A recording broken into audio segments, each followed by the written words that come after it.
Ladies and gentlemen, welcome and thank you for joining today's USDA and state call for 3D topics. Please note that all lines are currently muted. If you would like to ask a verbal question during the presentation, please press #2 to enter the question queue. You are also welcome to submit written questions during the presentation. To submit a written question, use the chat panel on the right-hand side of your screen. Choose All Panelists from the Send To drop-down menu. With that, I'll turn the call over to Lori Miller, Senior Staff Officer, Environmental Engineer with USDA APHIS. Lori, please go ahead. Thank you very much. Welcome, everyone, to this first in what's hoped to be a series of calls to discuss depopulation, disposal, and decontamination issues related to animal disease outbreak response. We've invited state agricultural and environmental officials from all 50 states, tribes, and territories, as well as USDA APHIS Veterinary Services personnel who would be involved in emergency response. This call is the culmination of a great deal of effort, especially on the part of Dr. Joanna Davis from APHIS's District 2, who spent many hours identifying the agricultural and environmental contexts in all the states, tribes, and territories. So many thanks to you, Joanna, for that work. We may have missed some people, or some of the personnel may have changed in the time that it's taken us to identify, invite, and set up the call. But hopefully you can forward it to your colleagues or to others that you think may be interested or involved in animal disease outbreak response. So the purpose of this call series is to provide a forum for state and federal responders to discuss carcass management and related topics, such as depopulation and decontamination issues. We have found from recent highly pathogenic avian influenza outbreaks in the U.S. that it's critical for state veterinary officials to interact closely with their state's environmental officials when making carcass management decisions. Not only can state environmental officials provide information on safe disposal methods, but USDA will also be asking state officials for a written confirmation that disposal was performed in accordance with all regulations to protect human health and the environment. And we have to do that in order to fulfill our obligations under the National Environmental Protection Act. So for this first call, we're fortunate to have Dr. Charlie Hatcher, the State Veterinarian of Tennessee, present to us about lessons learned during the 2017 Tennessee HiPath AI response. You may ask verbal questions during and after his talk by pressing #2 to unmute your line and get into the queue, or you can ask written questions at any time using the chat function at the lower right of your screen. After his presentation, we will continue to take questions. We will and then do a few administrative items regarding future calls and topics that you may be interested in. So with that, I would like to introduce Dr. Charlie Hatcher, the State Veterinarian of Tennessee, who was the co-incident commander in Tennessee's response to the avian influenza outbreak in March of 2017. Over to you, Charlie. Okay. Hi, everybody. Thanks for having me on the call.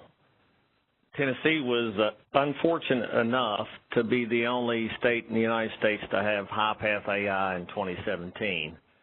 Today, I want to review depopulation, disposal, and virus elimination, some of our experiences there, and some of the things that we learned from our response here in Tennessee.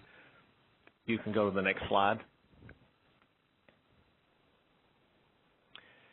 First, it's probably appropriate that I tell you about Tennessee a little bit. I mean, ag is a huge part of our economy, almost $75 billion.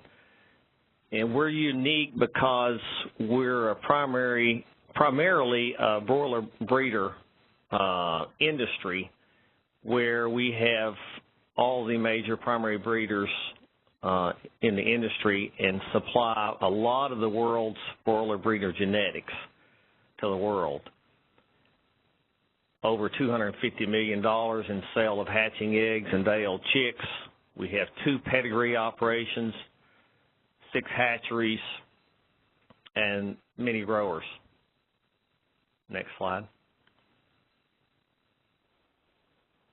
We still have up our avian influenza page on our website, and we're currently at a heightened state of alert for AI. We feel like we're in a high-risk period now. We've had indication of some detections of H7 in migratory waterfowl, so we know that there is a lot of activity of migratory waterfowl in the area, and so we have in a heightened state of alert right now.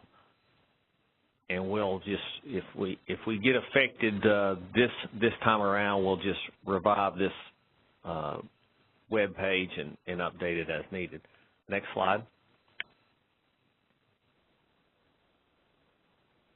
I wanted to just give you a visual of the outbreak. If you look at this map, you can see that our high path outbreak took place right close to the Alabama border, and we eventually drug Alabama into the outbreak as well, but only for low path.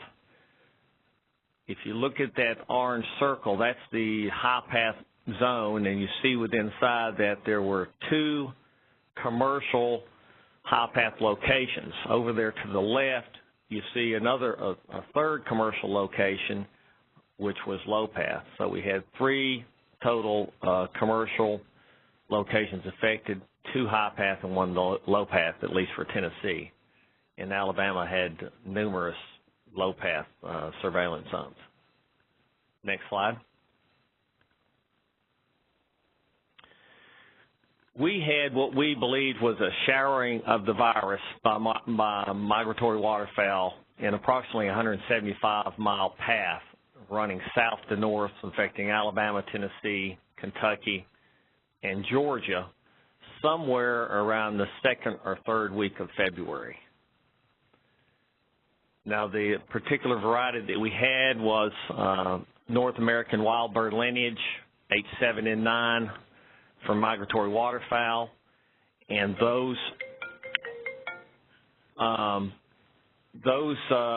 we believe those were multifocal pinpoint introductions on the commercial locations, and then were carried into the barn either by people or equipment, is what we suspect. For this virus, it seemed like, or was the case, that older commercial egg layers seemed to be affected and not broilers. As I said previously, there were 3 commercial operations, 2 high path locations, and 1 low path location in Tennessee. Now, after the introduction of the low path H7 into the house, it was mutated to high path in the 1 house, and the only spread that we know of was from the first high path location to the second high path location, which was less. They were fairly close together. You could almost throw a rock between the 2, but not really. So that was the only lateral transfer we had that we were aware of. There's no evidence of lateral transfer between any of the other premises in any of the states except for the high path location. And as I said previously, we're at a heightened state of alert. Right now, we have already performed all our National Poultry Improvement biosecurity audits. We had 2 years to get those done, but we decided to do them all now. So all complexes, commercial complexes in Tennessee, all those have been audited for NPIP biosecurity audits. As well as we've had meetings of our avian influenza task force with all stakeholders. We have monthly meetings on that, and that's currently going on.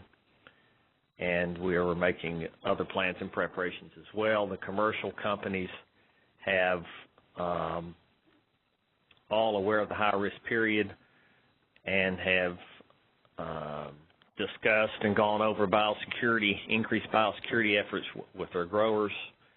and also some of the companies have increased the frequency of their surveillance testing. Next slide.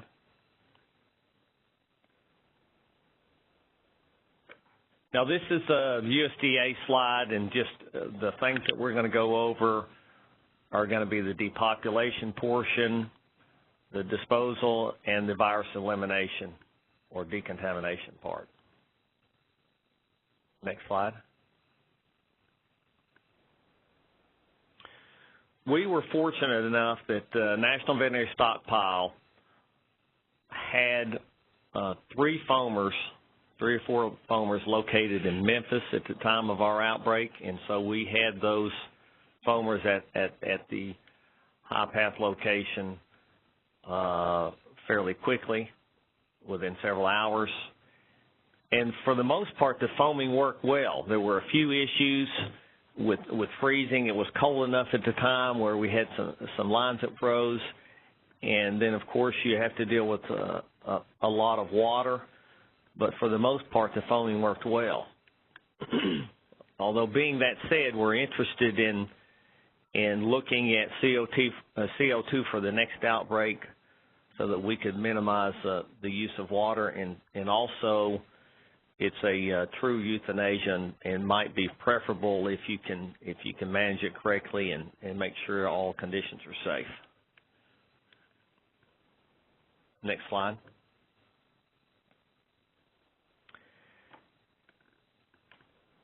Now, interestingly enough, all 3 commercial locations wanted to bury. In Tennessee, by statute, the state vet and the Commissioner of Agriculture have or can determine sanitary disposition of all animal carcasses for disposal. So that falls to the state vet. And really looking at this, we explored this really early on. A lot of the subject matter experts are more than willing to give recommendations for disposal, but most of them or all of them stopped short of saying yes, we'll approve this site or this method, and so that falls to the state veterinarian, and that's what, because at some point somebody has to say yes, you can bury here. So when the 2017 outbreak, I corresponded with our NRCS state soil scientists and several of Tennessee Agricultural Extension subject matter experts on burial and disposal, and they had the premises information, including the soil maps and other conditions, and actually were the ones that said these looked like good locations for burial, and then I approved the burial site locations for the 3 locations, and they were buried. Now, the public well information is fairly tightly held by our state environmental agency because of 9/11, and rightfully so. That information is not readily available. But we had information for some of the public wells wasn't very forthcoming that day that we had to make the decision, and I got word through the grapevine that we may have buried too close to a public well, but it turned out that was not the case. We were well over 1,000 feet away, which turned out okay, but it threw me to pause that we need to do something different the next time, and we'll talk about that in a minute. Okay. I need to be looking. Okay, there was a question, right? I need to do that. Let's see. Sorry, I wasn't looking at that. There's a couple questions. The first was, how did foaming affect or not affect disposal?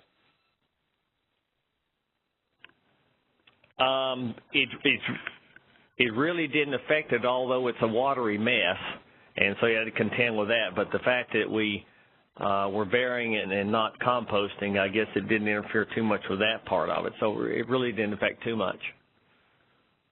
Other question? Yes. So the next question, has the concept of CO2 or chlorine dioxide euthanasia and decontamination been completely removed from the table?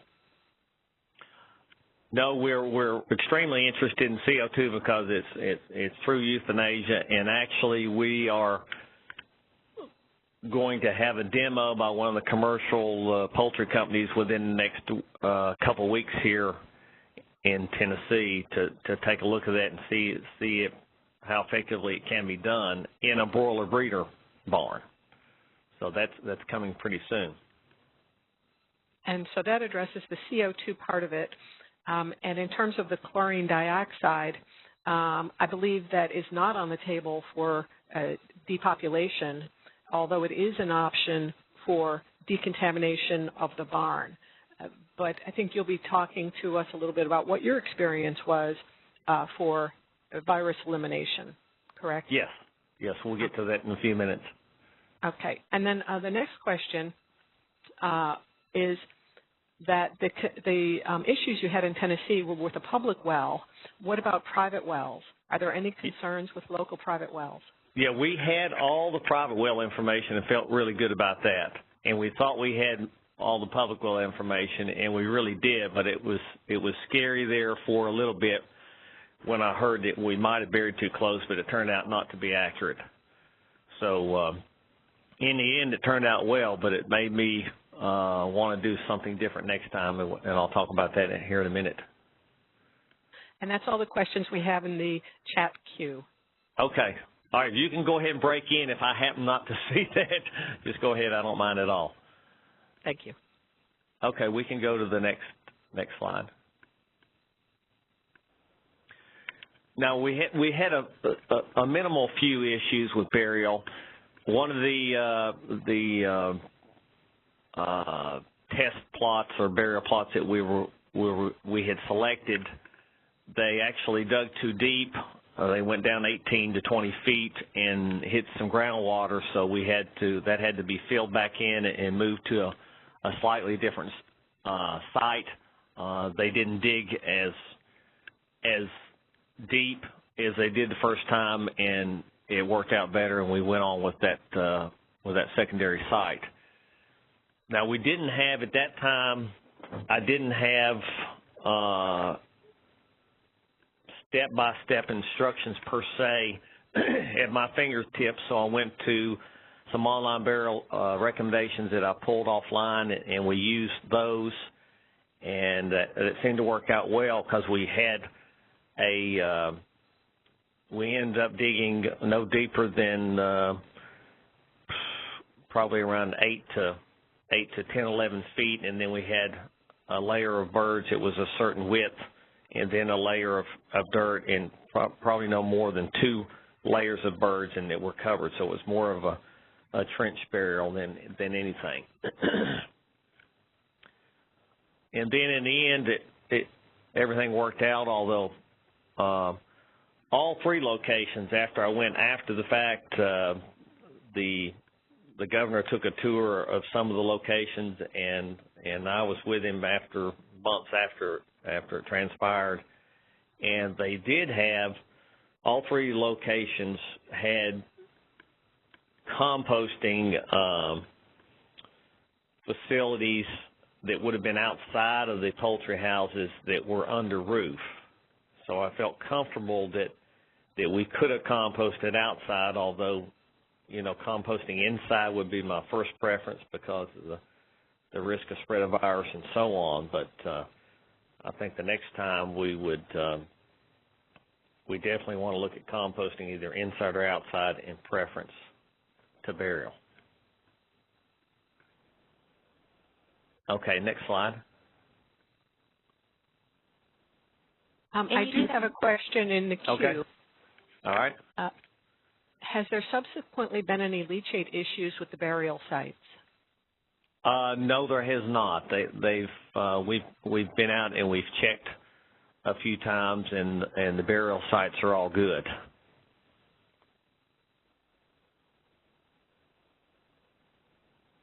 Thank you. Okay.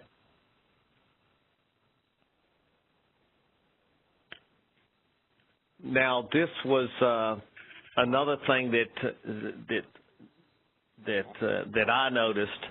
You know, the wet cleaning is the method of cleaning that the company and the producer or the grower chose, as well as wet disinfection. But that's not the best in my mind for wooden slats and also for the dirt floor. So how really can you effectively clean and disinfect a dirt floor? Probably not too much.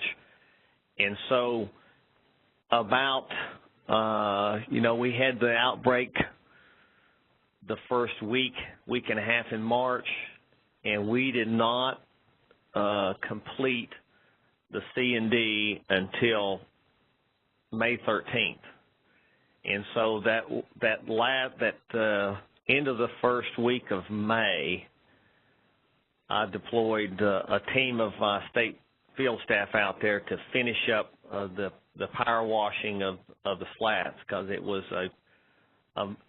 these poultry barns are huge. So if you choose the wet cleaning route, it takes a long period of time to get those slats clean, and a tremendous amount of water and so forth, and it's a heck of a mess. And so it took almost 2.5 months to get that complete. And so the 90-day clock for when USDA can declare Tennessee HPI free to OIE didn't start until the 19th of May, and took us all the way to August 11th before we were declared free. And so that affected our industry very negatively for exports, being that Tennessee does so much export of the genetics. That was not a good thing. So let's go to the next slide. I think I get into a little bit more. So a few changes that I would make or looking into. As far as depopulation, absolutely, we're going to consider CO2 the next time. That's of great interest to me. I know there's some safety issues, but it's true euthanasia. We're planning with one of our companies right now for in the next 2 weeks to see how we can demonstrate that or see how that works actually in a broiler breeder house and in the way that they're set up. And hopefully we'll be able to see how effective that is. And the National Veterinary Stockpile, I know, has the manifolds and the equipment that we need. A few obstacles are going to be locating tanker truck loads of CO2 and see what those actually cost, the expense of those. But we're going to make every effort to do that. I see a question popped up. What is it? Yes. Did you consider using heat for virus elimination with relatively reduced cleaning and disinfection? I didn't at the time, but by Jacks, we're going to the next time, absolutely. And I'm going to get into that in just a minute in further detail. Thank you. Okay. Now, for disposal the next time, this is what the big changes that we've made is that I've established a Tennessee Livestock Carcass Disposal Advisory Group, and it's comprised of subject matter experts from NRCS, our state ag department, our state environmental agency, our state ag extension, and USDA as well. And so that group has already met on several conference calls, and they are working on right now. We want to have this in the next week or two, and they've almost got it ready. They are developing a checklist, a specific checklist with specifications for landowners that want to bury and they're also preparing a step-by-step burial instructions. And so I should have that either into this week or next from them. And the companies and the landowners are really looking for that information. So I'm going to put the burden on the landowner or the company. If they select burial, they're going to have to take this checklist and look at it and see if they can match up with it. Now, in the face of an outbreak, I'm going to notify this advisory group immediately, send them the premises information. They'll pull out their checklist, which I already know what that is, their soil maps. They'll have a discussion, and they will recommend to me what the disposal method should be. And once they make that recommendation, then I will make the approval based on the recommendation. Now, looking at that, I'm going to consider, my first preference would be in-house composting, but I know that is difficult or maybe impossible in some of these broiler breeder barns with the low ceilings and so forth. I know there's been a demonstration or two somewhere in the country to show that it can work, but I don't know how practical that's going to be. So we're going to look at that a little bit more. So in the face of an outbreak, that group will have that information, and they'll let me know which disposal option we should use for that, and then I'll approve it based on their recommendation. Now, interestingly enough, I've got information, premises information on about 650 of our commercial operations, what their preference is for depop and disposal, and 1/3 of those want to bury. And so I didn't feel like that this disposal advisory group could look at that many locations ahead of time, and I didn't want to send them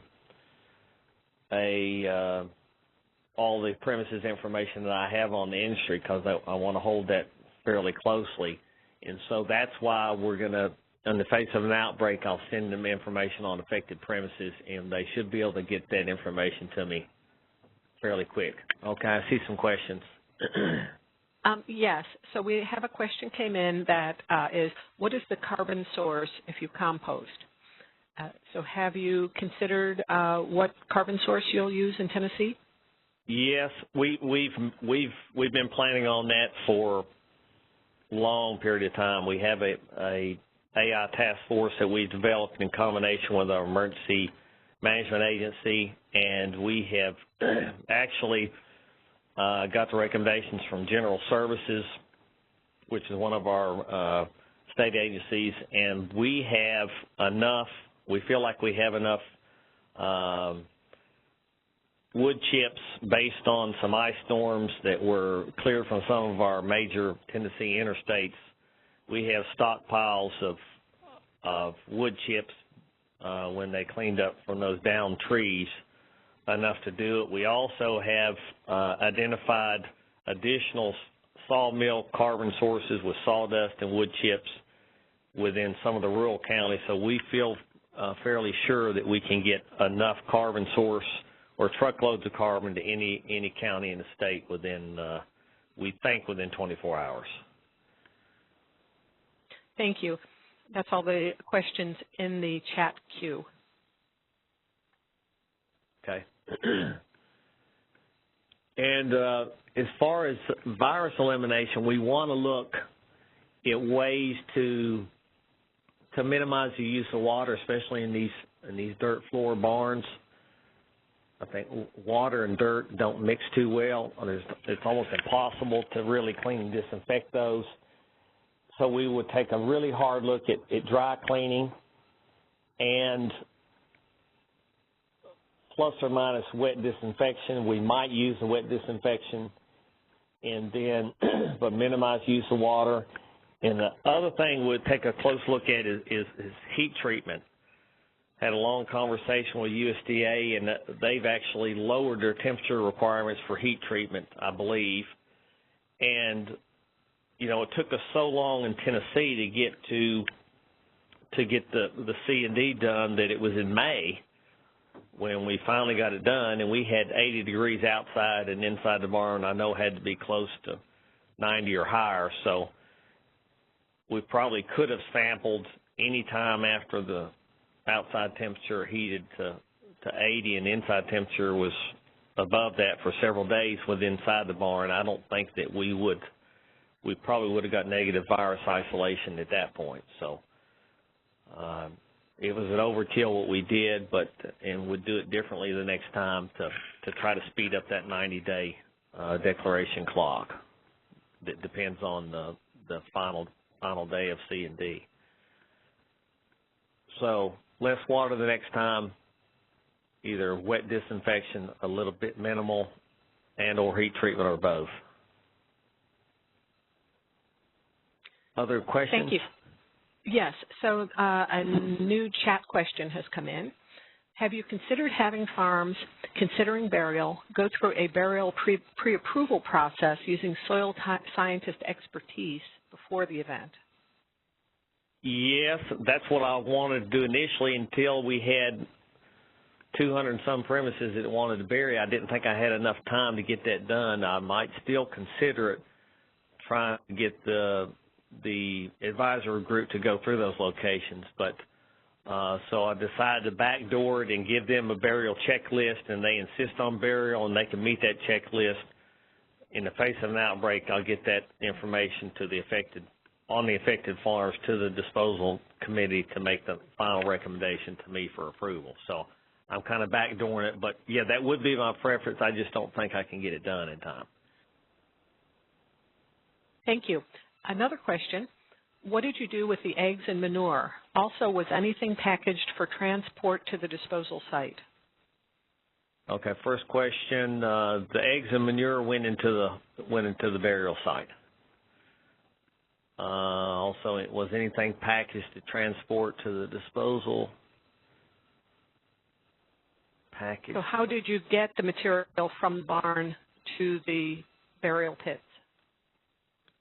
They loaded in the trucks or trailers and went to the burial site. It was not too far from the barn, and dumped in the burial site at the burial site. Yes.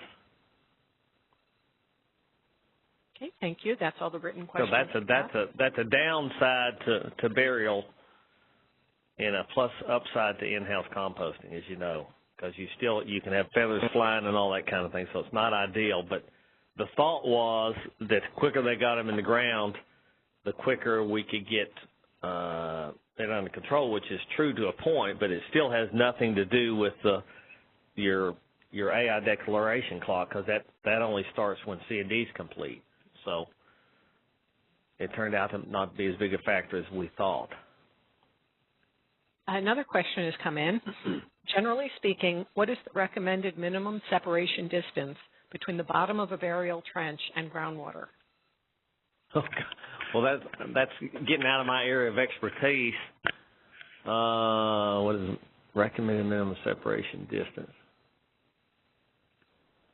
I don't know. Some of the experts on the line might know that, but well, so you were describing when you initially dug the trenches that you hit water.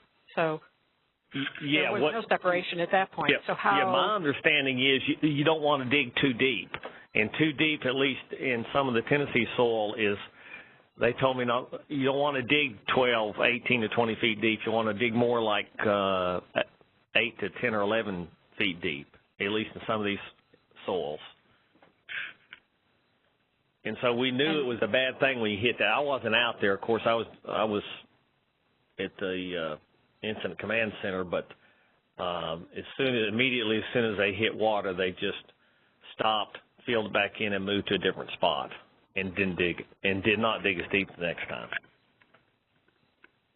Thank you. Another question has come in.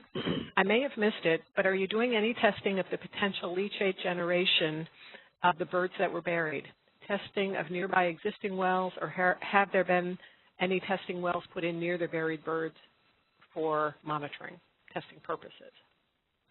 I know our state environmental agency has done testing of existing nearby wells and also of any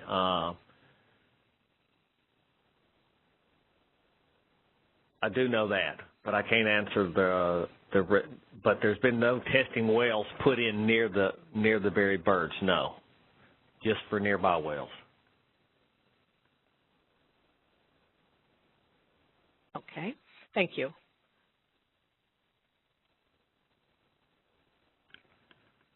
Okay, next slide. That may be. And so, are there any issues? So, were there any issues with any testing wells? No, there are absolutely no issues. And in my understanding, and I'm not a soil scientist, but if you have adequate planting, adequate soil types, and follow the guidelines, you're apt not to have much trouble because the soil itself is a good barrier to against leachate and runoff. So I do know that you know the specifications for private wells are way less than public wells, but some of the subject matter experts on the call know more about that than I do. So that's why I'm relying on the subject matter experts as a group as a whole and involve the state environmental agency the next time, because they have all the locations and they'll be able to tell us right away whether they would recommend not to bury or if there's any problems with any outside composting, if that's the direction we go to, because I want to make sure whatever the disposal method is that we don't cause an issue later and cause me to go to prison or something like that, or heartburn for the environmental agency. So they're going to be involved from the start. So if they recommend approval, then that's going to give me a lot more confidence because they're part of the group. Great. Thank you. Another question. What type of support did you get from the Tennessee Department of Transportation regarding affected premises quarantine, site enforcement support, or variable messaging on the highways and roadways? We didn't get anything from the Department of Transportation, but we had a very good working relationship with Tennessee Highway Patrol. They helped us initially to secure these county roads related to the commercial locations, and then we have a very good and effective agricultural crime unit who are commissioned officers that took control of the scene protection at that point, and they worked it for a full week. Excellent. Thank you. Another question. Was the Department of Health involved in any of the testing or decision-making for the burial?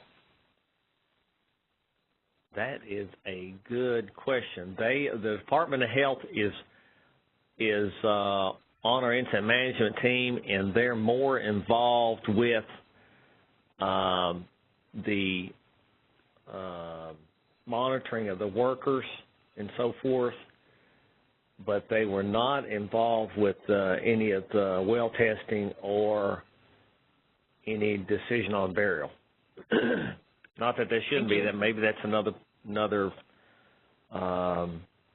person, subject matter expert I could add to the advisory group, but I hadn't considered it until that question came up. Great, great. Well, that's the whole purpose of this call, is to share information and ideas that can help us all be better prepared. Another question has come in. In the event you cannot bury or compost on site, do you have pre-identified and committed landfills willing to accept carcasses? No. I mean, the environmental agency said they would not permit any off-site removal of carcasses. So we're a no-go on any of the landfills. So we have no commitment from landfills, and it's not an option. So we're either going to have to, if we can't bury, we're going to have to compost on site. No ifs, ands, and buts. What was the role of your state Office of Emergency Management? We had them prepared. Even before our last, the 2017 outbreak, we had learned from the 2015 outbreak that we need to have our state emergency management agency involved, and so we resurrected a AI task force well before the 2017 outbreak, and it continues today, that has our emergency management agency involved in it, as well as our environmental agency, as well as all the other stakeholders. And so the outbreak in 2017 was not large enough for us to ask them for additional resources, because it never got to that point. Now, if we had got another control zone or two, we would have had to cry uncle and would have asked the state emergency agency for additional support, but we didn't get to that point. So they were involved in all the planning, but we didn't have to use them on this last outbreak. Thank you. What was USDA's involvement with this event? Well, that's huge. I mean, USDA is a big group, but so they were involved with National Veterinary Stockpile, and they were fantastic on that. They had the foamers actually stationed in Memphis, so we could move them pretty quickly. So we got huge support from that. The USDA APHIS Veterinary Services, Dr. Krause was co-incident commander with me, and so we worked the incident management team together. So they were by our side in the field and and in planning and in the incident management command center as well. So they were our full partner on it. Thank you. Have you considered incineration of carcasses as an option? We have. One of the commercial companies talked. I met with them just last week, and they're interested in that. The only place we think it might work would be on some of these broiler breeder houses where they have less birds than obviously the broilers. Some of these broiler breeder houses have maybe 6,000 to 8,000 birds, so it might be something that would be manageable if if you had a large enough incineration unit. So we're considering it an option, yes. Thank you. Why was there no off-site transport allowed by the environmental agency? I can't answer that, but they say it's a no-go. They will not allow it, and it's fine with me. I just soon not, from a disease standpoint, I just soon try to keep it. My preference is in-house composting from a disease standpoint, and second would be outside composting, and lastly would be burial. And my preference is not take it off anyhow. So it was a good not take it off-site anyhow. So it was a good thing to blame them for, I guess. Okay, well, thank you for that. So I'm not seeing any more questions in the written queue. As far as I know, there are no other verbal questions. Oh, here's one.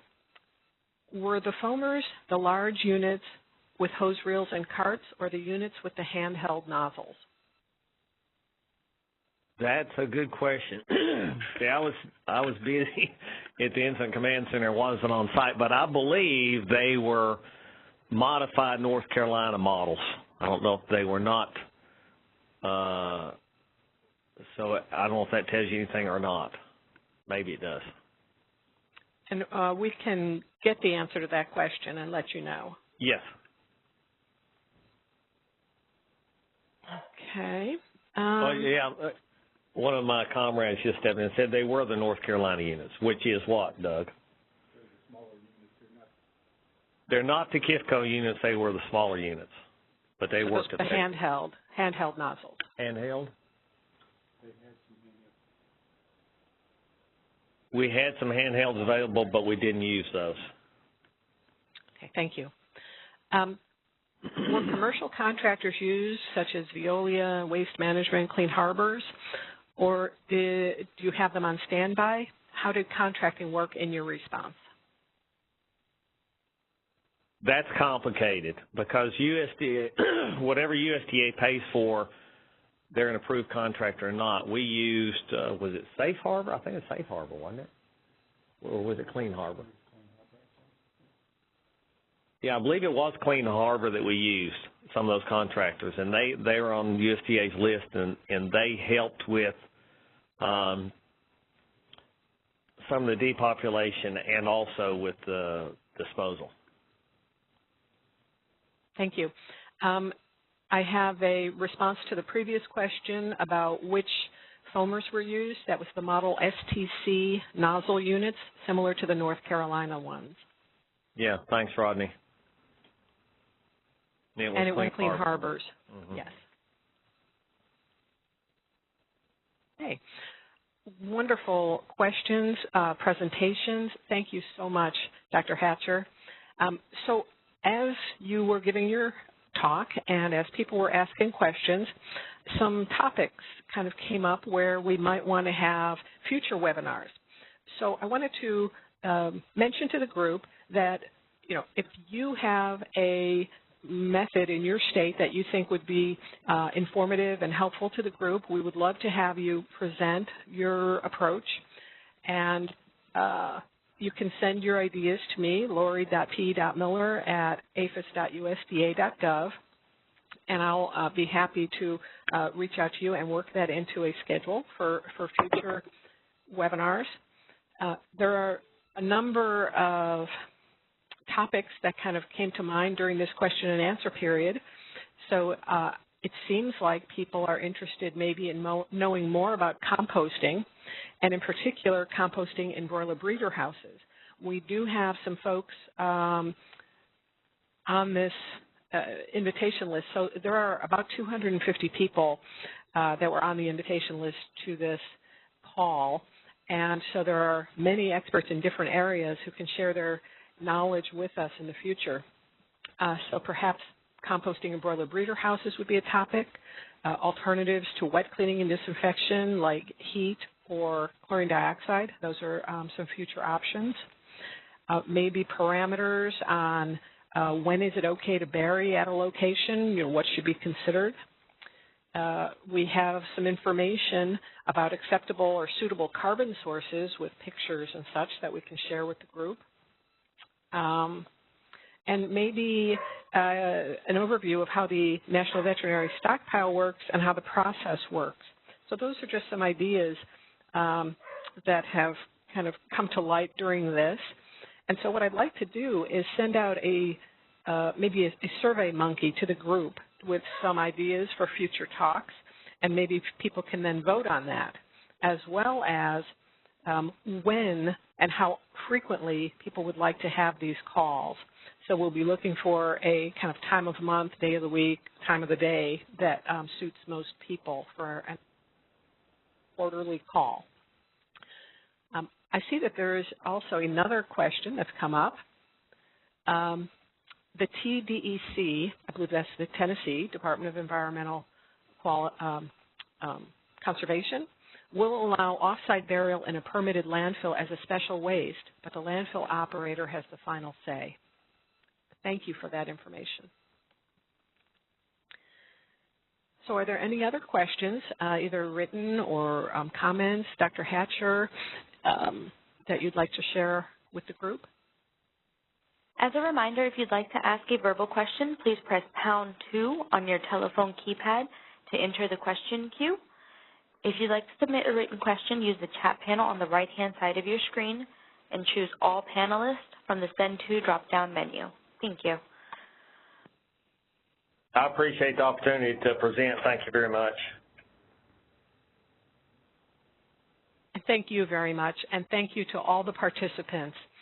This has been a really interesting call, and I'm very excited for future calls where we can share information on these topics. Not seeing any more written or verbal questions, that concludes this call, and please look for some survey information to help us have future calls. And again, if you have any specific ideas that you would like to share, please reach out to me at my email address. Thanks once again to everyone for participating. That concludes this call. Thank you for joining today's presentation. The event has now concluded and you may disconnect.